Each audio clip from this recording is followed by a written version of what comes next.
और अब बात करते हैं पूर्व नेता प्रतिपक्ष और भारतीय जनता पार्टी के नेता राजेंद्र राठौड़ की। बीजेपी के सीनियर लीडर देवी सिंह भाटी के बयान पर टिकट वितरण सही नहीं हुआ पर पूर्व कैबिनेट मंत्री पूर्व नेता प्रतिपक्ष राजेंद्र राठौड़ ने तंज कसा है। उन्होंने कहा कि देवी सिंह ताजा बीजेपी में आए हैं, उनका एकाएक ज्ञान बढ़ गया है। वहीं उन्होंने चूरू सांसद राहुल कसवां पर भी हमला बोला। इस दौरान राजेंद्र राठौड़ ने कहा कि कसवां अभी इतने बड़े नेता नहीं है कि उनका टिकट कटने मात्र से 5-5 सीट प्रभावित हों। आधार पर है, ये वही बता पाएंगे। वो इतने बड़े नेता नहीं है को 5-5 सीटें उनके कारण से प्रभावित हुई होगी। सर देवी सिंह भाटी तो आपको टारगेट करते हैं, कहते हैं आप। मुझे कुछ नहीं कहना देवी सिंह जी भाटी की टिप्पणी पर। वो भाटी जी भी अभी ताजा भारतीय जनता पार्टी में आए हैं, इसलिए उनको यकायक ज्यादा ज्ञान हो गया, इसलिए मैं उनकी टिप्पणी उन पर कोई टिप्पणी नहीं करना चाहता। वो हमारे मित्र हैं, जो जैसी टिप्पणी करे, मुझे कुछ नहीं कहना। तो वहीं भारतीय आदिवासी पार्टी के नेताओं पर दिए गए बयान को लेकर के मंत्री मदन दिलावर के बयान पर यूडीएच मंत्री झाबर सिंह खरा ने अपनी प्रतिक्रिया दी है। और भारतीयता का अगर सर्वाधिक संरक्षण किसी ने किया है तो हमारे आम दलित, आदिवासी और गरीब व्यक्ति हैं। हम अग्रिम पंक्ति में चलने वाले लोग दिखावा ज़्यादा कर सकते हैं, लेकिन मेरा ये मानना है कि वास्तविक रूप से अगर भारतीय सभ्यता, संस्कृति और भारतीयता के कोई पोषक हैं, संरक्षक हैं, तो हमारे आदिवासी भाई, हमारे दलित भाई, हमारे गरीब भाई, वो सर्वाधिक भारतीयता को संरक्षण देने वाले हैं कि इस राष्ट्र की एकता, अखंडता के लिए, सामाजिक समरसता के लिए हम सबको मिलकर अगर कहीं 19-20 बात भी हो तो उसे साइडलाइन करते हुए और इस देश के लिए, इस राष्ट्र के लिए, इस प्रांत के विकास के लिए और सामाजिक समरसता के लिए अनावश्यक सियासत और राजनीति नहीं करनी चाहिए। वहीं शिक्षा मंत्री मदन दिलावर के भाई कृष्ण मुरारी ने उनके आदिवासियों के डीएनए टेस्ट कराने वाले बयान का खंडन किया। किसान मोर्चा जिला उपाध्यक्ष कृष्ण मुरारी दिलावर का कहना है कि उनके बयान को गलत तरीके से पेश किया गया। मुरारी दिलावर ने कहा कि उन्होंने बांसवाड़ा डूंगरपुर में ईसाई मिशनरियों के जरिए आदिवासियों के करवाए जा रहे धर्मांतरण को लेकर बयान दिया था। गए थे, जब पत्रकारों ने पूछा तो उन्होंने कहा था, कई लोग आए थे कि ईसाई जो वैसे ईसाई बन गए, आज भी आदिवासियों का, शहरियों का लाभ ले रहे हैं। आज उनका जो फ्री गेहूं मिलता है, फ्री राशन मिलता है, फ्री कपड़ा मिलता है, जो आदि शहरियों का जो लाभ मिल रहे हैं, आज भी ईसाई बनने के बाद भी उसका लाभ ले रहे हैं। और गलत तरीके से इसको जो वहाँ पर संस्थाएं चल रही है, वो आदिवासियों को भड़का कर गलत तरीके से पेश करके आदिवासियों को भड़का रही है। तो वहीं 3 जुलाई से शुरू होने वाले विधानसभा सत्र में बजट समेत सरकार की योजनाओं को धरातल पर लाने के लिए राज्य सरकार तैयारी में जुटी हुई है।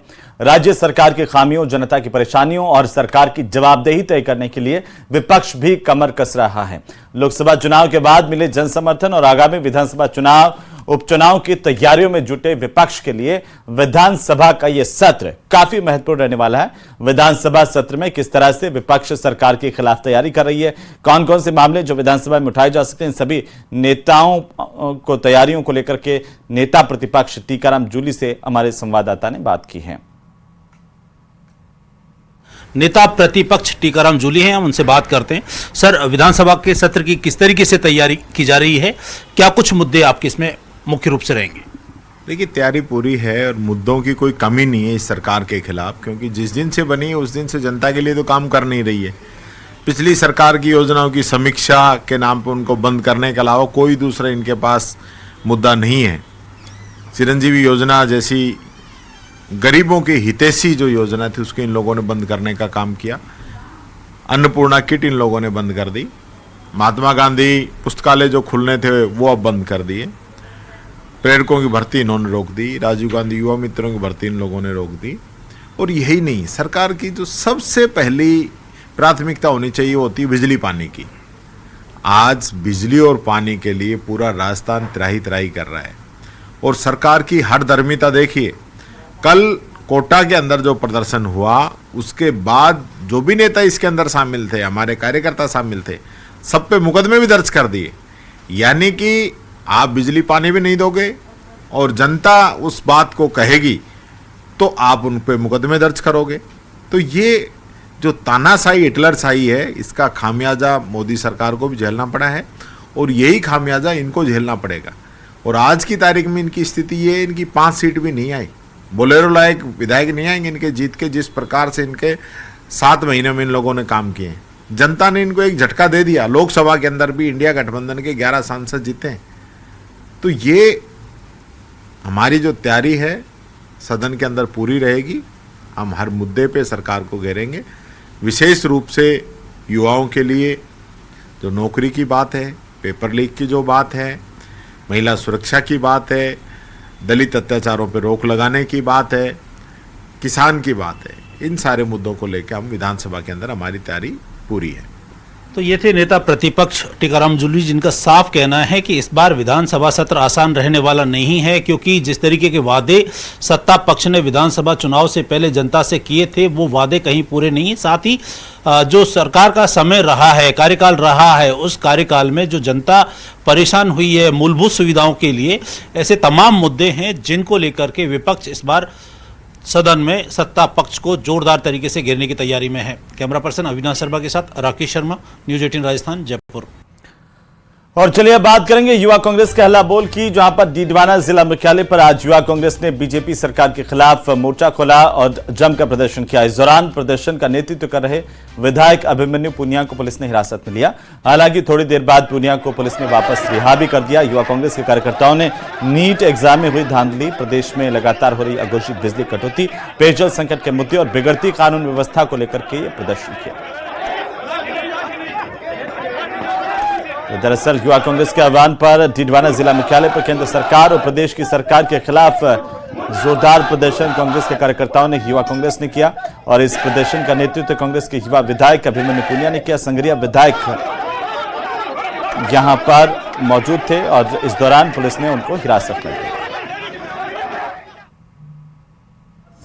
पिछले 6 महीने में और नीट का पेपर जो लीक हुआ, पूरे देश के अंदर 24 लाख विद्यार्थियों के साथ जो कुठाराघात, जो सरकार के प्रति ये विश्वास उत्पन्न हुआ है, उसको लेकर लगातार राजस्थान के अंदर, पूरे देश के अंदर यूथ कांग्रेस का कार्यकर्ता लगातार विरोध प्रदर्शन अपना दर्ज करवा रहा है। 27 तारीख को संसद घेराव हमारा दिल्ली के अंदर श्रीनिवास जी के नेतृत्व में, कृष्णा लावरू जी के नेतृत्व में हमारा है। तो ये राहुल गांधी जी ने जो संदेश पूरे देश में विद्यार्थियों को और जो युवाओं के पक्ष के, युवाओं की लड़ाई लड़ने के लिए दिया है, उस मुद्दे के साथ यूथ कांग्रेस हर जिले में कलेक्ट्रेट घेराव करना हो, कलेक्ट्रेट को ज्ञापन देना हो, विरोध प्रदर्शन अपना दर्ज करवा रहे हैं। युवा कांग्रेस के साथी 4 सूत्री मांगों को लेके हमने आज कलेक्ट्रेट का घेराव किया है और इनको चेतावनी दी है कि ये 4 मांगे हमारी पूरी नहीं हुई है। और ये नॉर्मल मांगे हैं, कोई ये तो है नहीं कोई मेरा घर बनाओ, ये बनाओ, ऐसी तो कोई मांगे है नहीं, नॉर्मल मांगे है। एक तो पानी की जो भयंकर समस्या है, सभी लोगों को पता है, जिले वासियों को, प्रदेश वासियों को। एक है कि लाइट नहीं आती। तीसरी मांग हमारी है कि नीट में धांधली की है, जिनमें युवाओं के साथ खिलवाड़ हुआ है। कई छात्र छात्राएं जिन्होंने अपनी मेहनत करके और पेपर दिए, उनके साथ में खिलवाड़ हुआ है। इनके चहेते लोगों को इन्होंने पास कर दिया। कल ये डॉक्टर बनेंगे। यदि आप सर की टेबलेट लोगे तो पेट की देंगे, पेट की लोगे तो सर की देंगे। नीट का पेपर का जो धांधली हुई है, केंद्र सरकार, शिक्षा मंत्री धर्मेंद्र प्रधान कहीं ना कहीं एक डायरेक्टर को हटाकर लिपापोती करने का जो काम किया जा रहा है, उसको देश का युवा 24 लाख विद्यार्थियों के साथ एक सरकार के प्रति जो है विश्वास उत्पन्न हुआ है, उसको लेकर यूथ कांग्रेस लगातार पूरे प्रदेश में प्रदर्शन कर रही है। 27 तारीख को संसद हमारा घेराव है, श्रीनिवास जी के नेतृत्व में, कृष्णा लावरू जी के नेतृत्व में। तो वहीं कोटा में हुए कांग्रेस के प्रदर्शन को पुलिस ने उग्र मानते हुए 2 मुकदमे दर्ज किए हैं, जिसमें पीसीसी चीफ गोविंद सिंह डोटासरा, विधानसभा में नेता प्रतिपक्ष टीकाराम जूली, पूर्व विधायक प्रहलाद गुंजल समेत कई विधायकों समेत कांग्रेस के नेताओं के खिलाफ ये मामले दर्ज किए गए हैं। एसएचओ और पुलिसकर्मियों की ओर से दर्ज करवाए गए इन मुकदमों में छीना चपटी करने, धक्का मुक्की करने, मारपीट करने और राजकार्य में बाधा डालने जैसे गंभीर आरोप भी लगाए गए हैं।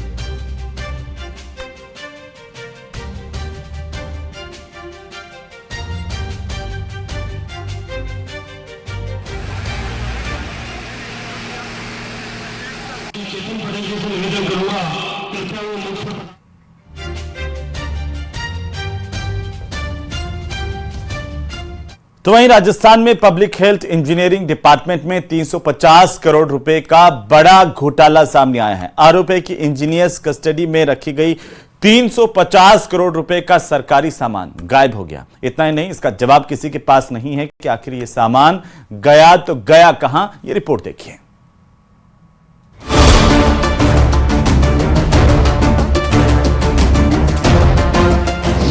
PHED में सामने आया महाघोटाला। 350 करोड़ रुपए का सरकारी सामान गायब।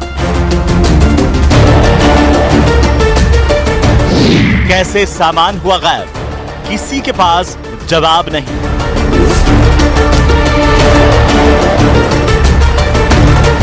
जलदाय विभाग में ठेकेदार पदमचंद जैन को दिए गए ठेकों में अब 350 करोड़ से ज्यादा के पाइप, समरसीबल पंप ये गायब हैं। दरअसल में पूर्व में जलदाय विभाग के अधिकारियों ने करीब 450 करोड़ रुपए के पाइप, समरसीबल पंप खरीदे, जिसमें से लगभग 100 करोड़ के पाइप लगे।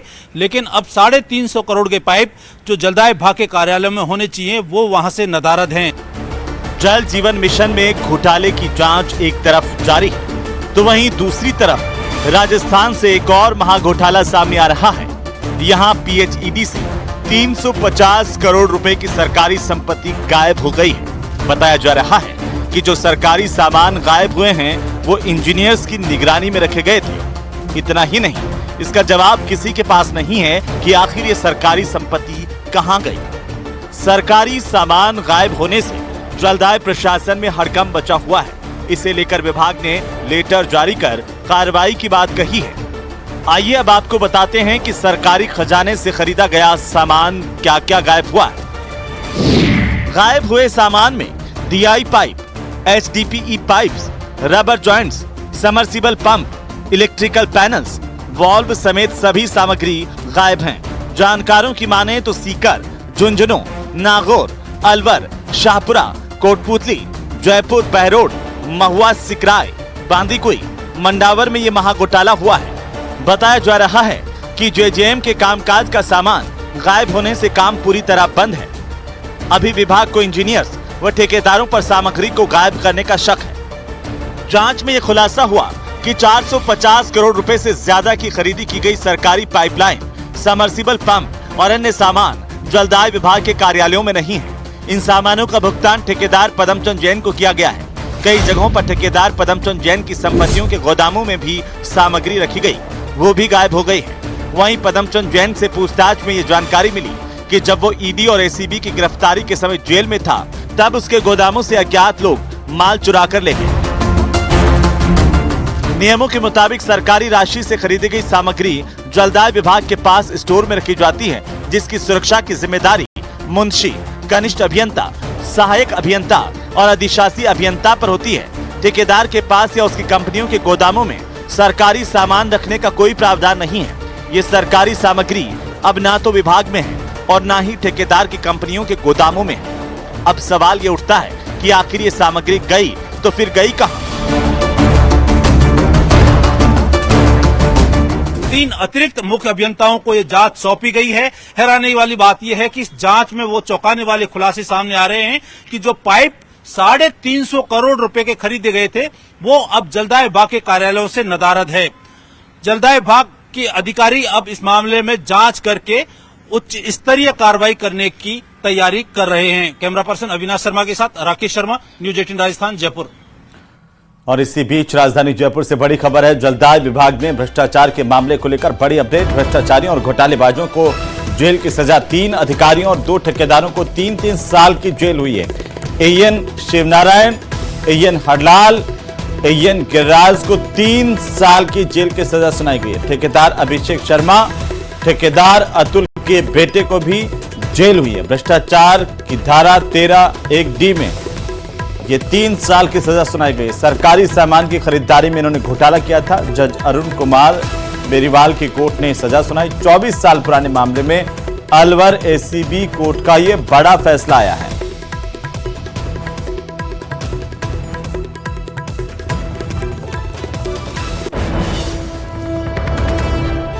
दर्ज प्रकरण में जलदाय विभाग में लाखों का भ्रष्टाचार करने वाले सहायक अभियंता शिवनारायण पोटर, हरलाल, गिरिराज प्रसाद तथा ठेकेदार अभिषेक शर्मा, अतुल गुप्ता को धारा 13(1) में 3 साल की सजा व 20,000 रुपये का जुर्माना व 120(b) IPC में 3 साल की सजा व 10,000 रुपये का जुर्माना से दंडित किया गया।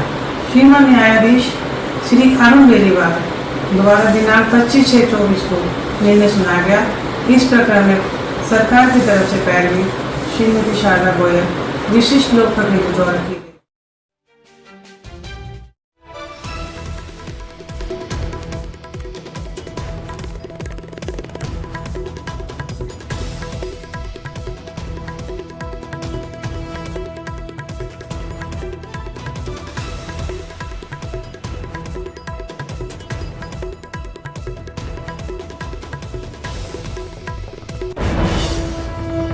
तो चलिए अब एक नजर डालते हैं 5 मिनट में 50 जिलों की खबरों पर फटाफट अंदाज में।